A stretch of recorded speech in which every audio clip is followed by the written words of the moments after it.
esta poesía la escribió el Jaeo Hayacue. Jaeo Hayacue y Agüerú Laiñe Potú, porque ahora estamos en el mes de la madre, mes de la patria, y va dedicado para todos ellos. Y a Cuanga Apuata. Sí, sí, Apuata. a ver, de la cámara, ahí. Bueno, dice así, Anin de Pushigare. Eman Gendereko, Opaitemba Eporangui.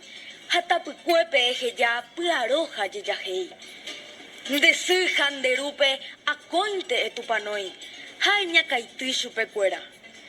Umiban divenai por ahí, el conde posiare. Ani que broreire ella hei, ne ambua terandroba pucusu pecuera. Upebando a por ahí, ñanderu marangatupe. Jepure jepume eta, de arapajango a jevo, henda pereñamboyao. Jaupeisa beye jaihu, Nemembu, dera yu, de morai huyara, haman man de yo que fuera.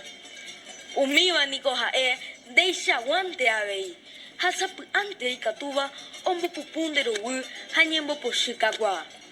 Hoy mera mo peisha oye hu, haoi pota ure oyapo, ejillare isu pecuera, upejen biapobai. Ejen duque upe llave, upene corazonime. Uno upope debe que iba a nin de posigare. Umiban con de peje, umiban con de raihu, umiban con de mbae, umiban con de angiru. Ejenduminte na sheñe hemuan gendereko, o paitemba e porangwe, hata pucuepe eje ya, puaro hayiyaje. Aguiche.